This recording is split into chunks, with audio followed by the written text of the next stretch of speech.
Sandy usually visits the groomer every month for her bath and brush. It keeps her coat looking clean and healthy. But this weekend, we decided to skip the appointment and do things ourselves. The weather was hot, and an outdoor hose bath felt like the right call. Sandy is on the large side for a golden retriever. She weighs over 35 kilograms, which means everything takes a little more effort. I set up the hose and the shampoo in the front yard. Sandy appeared almost immediately, already curious about what was happening. A few young nieces and nephews were visiting that day. When they heard about the bath plan, they had one question: could they help? They disappeared inside and came back in their swimsuits. They were ready before I had even turned on the water. The bath went well at first. Sandy stood fairly still while I worked in the shampoo. She seemed to enjoy the cool water on such a warm day.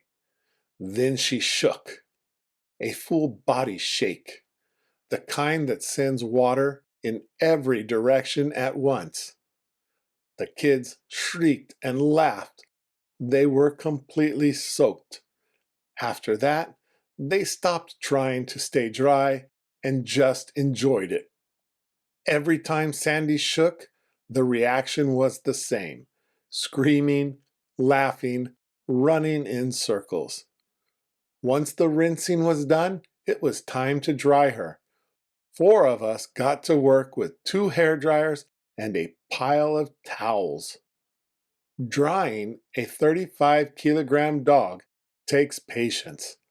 There is a lot of fur, and she kept trying to shake again just when we thought we were nearly finished. Once her coat was mostly dry, we moved on to brushing. Sandy settled right down for that part.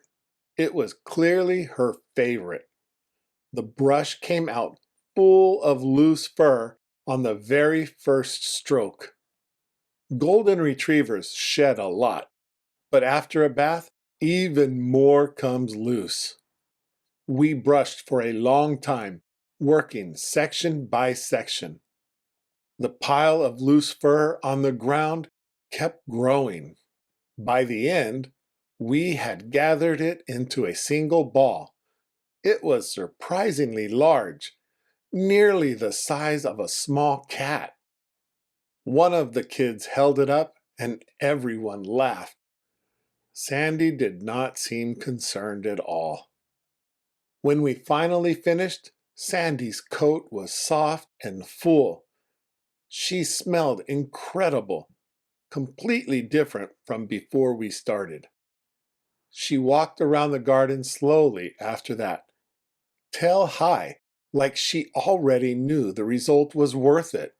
The kids were wet and tired. I was too. It was one of those afternoons that turns out better than expected.